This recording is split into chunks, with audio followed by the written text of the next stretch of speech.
I'd like to introduce James Fitzsimons, who's Director of the Conservation and Science section, Project Oceans, Lands and Waters for the Nature Conservancy. The Nature Conservancy is an international organisation, and James is working in the Australian office. Thank you, James. That'd be wonderful to hear from you. Thanks, Tian. Hi, everybody. I'll just bring up my screen. I'd also like to acknowledge the traditional owners on the land I'm giving this presentation today, the Wurundjeri. I'm in eastern Melbourne, and I'll just put this on share for you. So I'm going to talk about today both protection and also about restoration, I guess, in the decade going forward. So we're here today to talk about the UN Decade on Restoration, but 2021 is also a big year for biodiversity more broadly, and it was originally going to be 2020. COVID has moved a lot of this over to 2021. So not only do we have the UN Decade, but we also have the IUCN World Conservation Congress hopefully happening. This is kind of a 4-year Congress, but it's really important in setting conservation policy around the world in many ways. And the importance of the Congress this year is that it's leading into the Convention on Biological Diversity, COP, in China later in the year. And this year is particularly important because it's setting the decade's worth of conservation targets up for the rest of the world. Most countries have signed up to the convention, and a big push this year is around new protected area targets, new global targets, and new targets around biodiversity more generally. The other big convention we have this year, of course, is the COP for the Climate Change Convention in Glasgow. And of course, countries around the world are going to be encouraged to really set very strict and high ambition targets for cutting emissions. But critically, of course, natural vegetation and natural systems are really important stores of carbon, as Ian's just mentioned in the previous talk. And so there's big opportunities here, depending on the targets for both those conventions, for protection and large-scale restoration here in Australia. At the same time, there's been a big push by many NGOs, National Geographic and the WEES Campaign for Nature, but particularly also the Nature Conservancy, WWF, and many other conservation organisations for, I guess, new global targets for protection. And this is nominally the 30% by 2030 approach of both lands, freshwater, and also marine systems as well. But it's not just NGOs. We've seen a high ambition coalition of now 57 countries, including Canada, the UK, and many other European nations have now committed to this target already. And earlier this year, we saw quite a boost in the sense that President Joe Biden of the US has committed his country to that same target as part of an executive order. So the tide is really shifting towards this target, which is really encouraging. And indeed, the convention itself, in its draft of the targets coming up for 2030 to be decided this year, has actually specified in the draft the ambition for 30% by 2030. So very encouraging. So in Australia, sort of how are we placed? We've actually had strong policies around thinking about targets, concepts of comprehensiveness, adequacy, representativeness in the reserve system for probably 2 decades now, from when we had the regional forest agreement process back in the mid-90s through to the more recent National Reserve System program, the science basis behind that, the way we think about bioregions and ecosystems, and ensuring we have adequate samples of each of those in our reserve estate. And we've taken the reserve system from this. This is basically, our public protected areas, our national parks, our nature reserves, designated by the states back in the mid-90s, until we came together after the signing of the convention in the first place to really say we want to have a more coordinated approach here, a science-based approach to expanding out the system. And so working with the federal government really took on that science-based approach. And this is what we've added since that time up until 2016. There's been a few more additions since then in red, but you can see quite an amazing growth in a short amount of time, taking it from about 7% of the continent to about 20% now. The reason we've done that is through upgrades of public land, such as through the regional forest agreement process on the East Coast Forest in Tassie and down in the southwest, through other public land designation processes, such as in Victoria through the Victorian Environmental Assessment Council, the New South Wales Natural Resource Commission, through strategic land acquisition by the states, and that the federal government's National Reserve System program, when it was operating, was a dedicated land acquisition fund whereby 2/3 of the purchase price was available to state agencies or NGOs to buy significant new additions to the reserve system. We've seen the dramatic rise of the Indigenous protected area estate and the real strong interest from traditional owners in seeing their country protected through Indigenous protected areas. We've seen individual landowners setting aside their land for conservation through perpetual conservation covenants. And we've also seen the rise of the land trust sector, buying private land to manage large private nature reserves as well. And we've seen that sort of shift in the system whereby we're seeing increased representation of different bioregions, which is really important. They're not just big additions out in the desert country or up in Northern Australia. We're seeing our bioregions increase to the different targets we've had over time, be they 10%, 17% in the last decade and going on to 30%. So there's still a way to go to get to full representation. And indeed, in many bioregions, we're not going to be able to get to 30% protection. Let's be honest, many of our bioregions are so far clear that that would be a very, very heavy lift.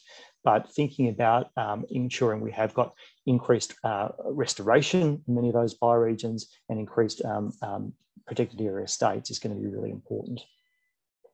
As I said, the change in the system's been quite dramatic. From, if you look at the blue, this is the public estate from 2000, almost entirely dominated our protected area system. Today, where basically half of our protected area estate is now managed either under Indigenous or private ownership, which is a really dramatic change in the system. I guess a variety of tenures that other parts of the world look closely at to see how they might be able to expand their thoughts around protection to encompass different land tenures. Giving you an indication about where the priorities are going to be in future, the dark green areas here are the areas that are pretty well reserved, and the lighter green areas, we've still got some work to do that are less reserved. Taking that to a sub-regional approach, those areas in white are areas where there's no reservation whatsoever. So we've got good information about where priorities should be going forward. In the marine system, it's been a similar story. Back in the mid-90s, we had the Great Barrier Reef Marine Park there and a couple of other Commonwealth marine reserves, but we've really expanded that in a short amount of time, both at a federal level in the Commonwealth waters, but also at a state level as well. We've taken that from a pretty small percentage to about 35% today. Interestingly, though, there's sort of one logical omission in that map I just showed, and it was this area up here around Christmas Island and the Cocos Keeling Islands. And just yesterday, so good timing for this conference, the Federal Environment Minister, Susan Lee, announced that there would be new marine parks for those territorial waters around Christmas Island and the Cocos Keeling Islands. So taking Australia's marine protected area estate up to about 45% of our waters, which is quite a significant achievement. Having said that, we know that our national policy also guides for there to be at least some representation in each of our bioregions of no-take marine reserves there. And we know we're still a fair way behind that target. We've got many big reserves, many of them are multi-use, but we really need to think about certain areas, certain higher protection areas that we need in each of those bioregions to ensure that we do have safe places for nature going forward. As with any additions to the parks system or the protected area system going forward, many are going to need restoration in some way, shape or form. Of course, not just limited to the protected area estate, but also outside. And I'm going to talk a bit about how the Nature Conservancy has been doing restoration in many different spaces and some of the funding mechanisms and different ways of thinking that we've been doing in approaching that.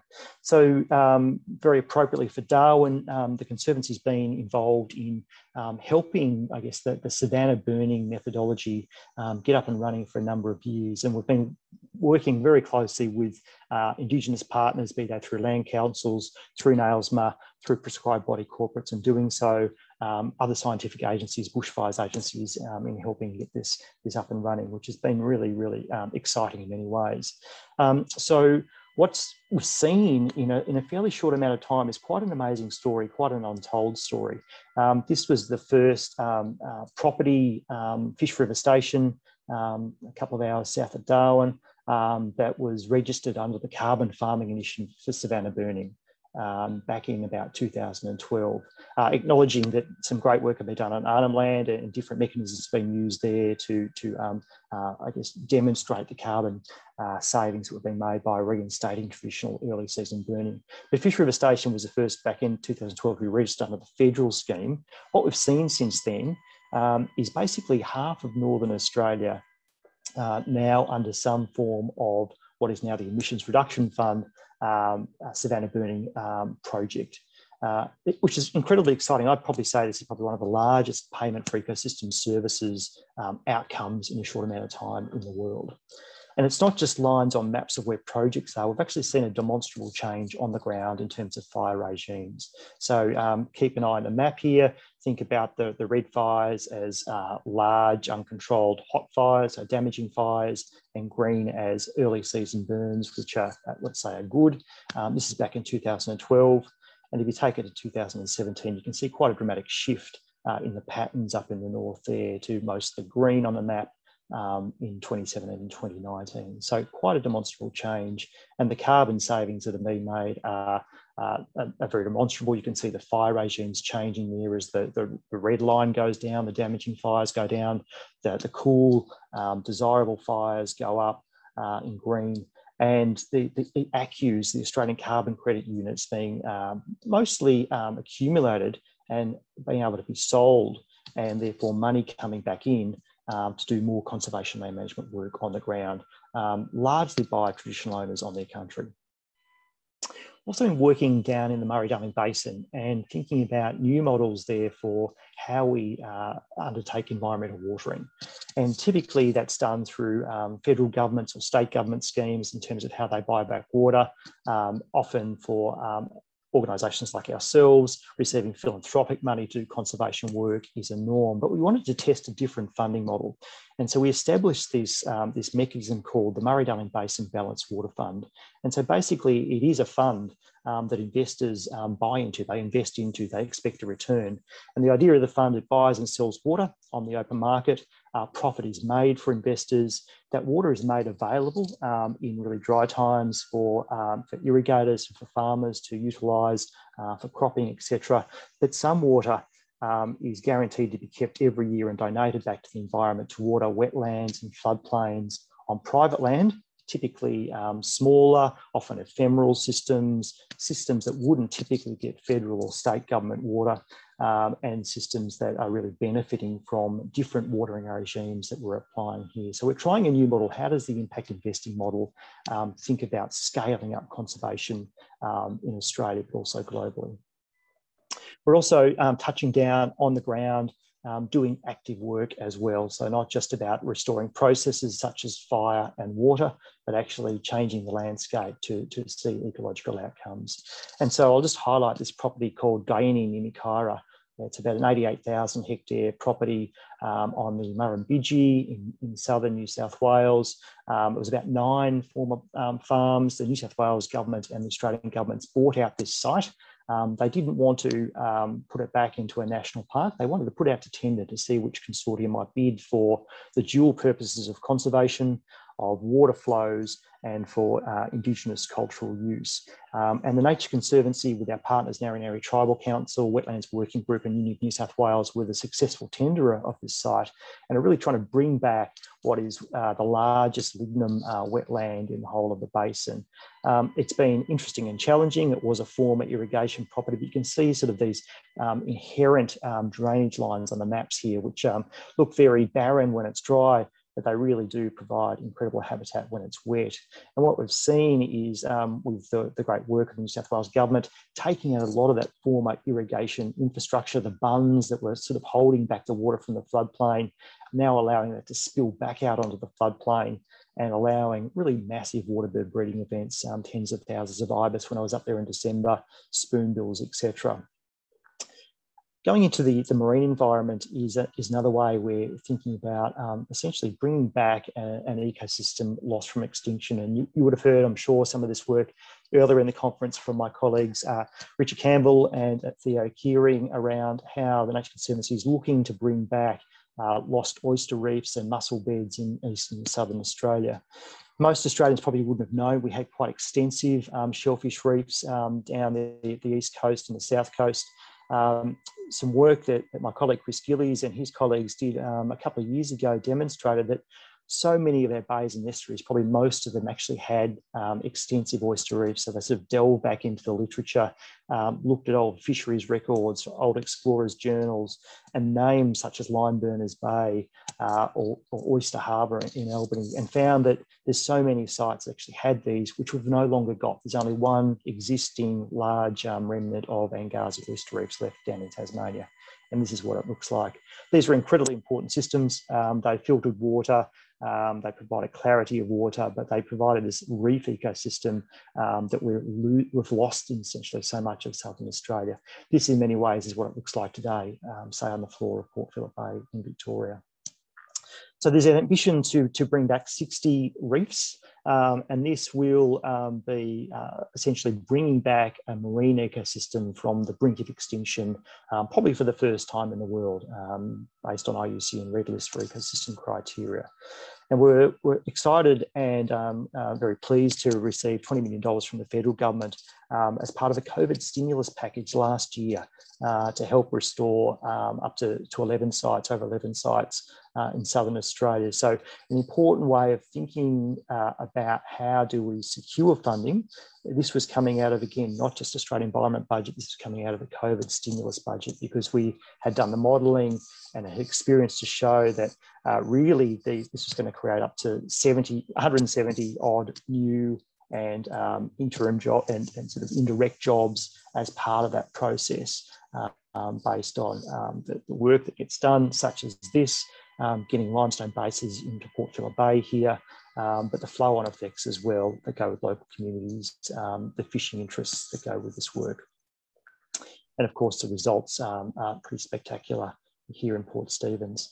The area we're looking at right now is blue carbon and thinking about our coastal salt marshes and mangroves. And these areas are incredibly important stores of carbon because they store so much, but they're also incredibly under threat. Our temperate salt marsh ecosystems and EPBC listed ecosystem, but also it's going to face a challenge as sea level rises. It's going to be pushed back in the system, and it's often going to face hard barriers, be they in terms of urban development, of bunds that might have been put up to stop sea level encroaching into farmland or other infrastructure. And we're going to have to start thinking about pretty quickly how we're going to facilitate these systems moving back into the landscape. And that's going to be tricky and challenging for landowners, particularly on farming communities, to how we're going to allow this to occur. So how might we monetize the value of these systems with blue carbon to actually incentivise payments for ecosystem services for rural landowners to do this work in the future? So we're exploring that right now down in Adelaide. We're going to be looking at how do we start documenting and measuring by, say, taking our bunds, by putting in pipes to allow some of that natural tidal flow to come back into the systems where it's been cut off, to show how much carbon is being stored, to show how much this is going to cost to restore, and increasingly how much it's going to cost to monitor and demonstrate carbon value as well. So there's a big push and that's how, that's the, time's up now, James, but okay. that point you make very much resonates with the points that Ian made earlier about synergies between biodiversity, carbon goals, and water goals. And with respect to that last slide you showed, I think many of us who flew into Darwin could see that very same thing with the estuaries and the potential threat from climate change and freshwater being pushed back up and potentially changing things dramatically. So thank you very much, James. We haven't got any time for questions, unfortunately, and I'm going to move ahead quickly because we need to give each speaker as much as possible their allotted time. So if we can thank James, that would be terrific.